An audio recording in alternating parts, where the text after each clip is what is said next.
Le cliché des pauvres qui sont des assistés et qui vivent au crochet de la société, ça va, j'imagine que vous connaissez. Sérieux, tu comptes passer toute ta journée sur le canapé? Attends, là c'est bon, j'ai pas cherché un taf, je suis déjà au RSA.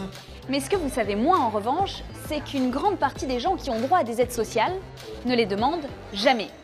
C'est un peu comme si Liliane Bettencourt oubliait de profiter de ses déductions fiscales. Ouais bon, ça on est d'accord, ça a quand même très peu de chances d'arriver.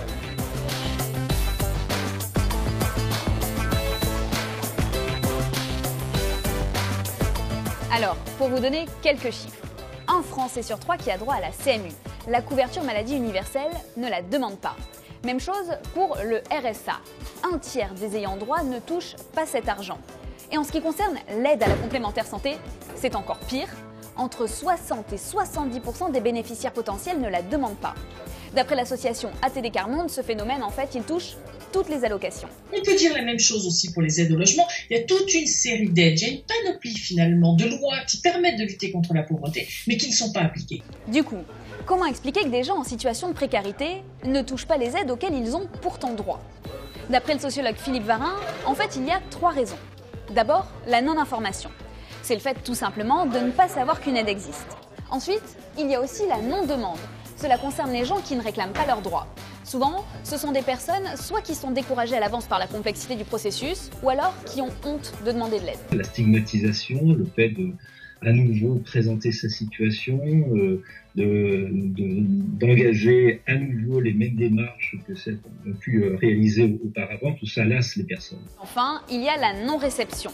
Cela concerne les personnes qui demandent des aides, mais qui ne les perçoivent pas, parce qu'elles n'arrivent jamais à compléter leur dossier.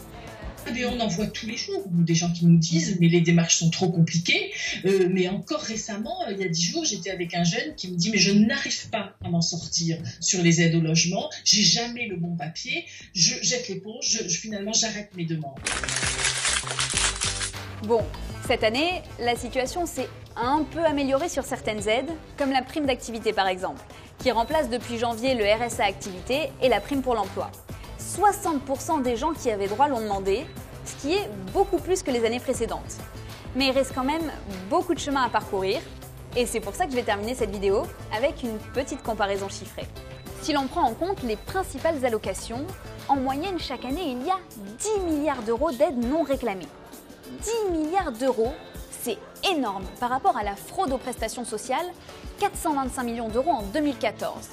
Allez, je vous donne un dernier chiffre pour la route, celui de la fraude fiscale, 15,3 milliards d'euros par an. Ouais, ça, c'est douloureux pour les finances publiques. Heureusement que les pauvres sont là pour faire des économies à l'État.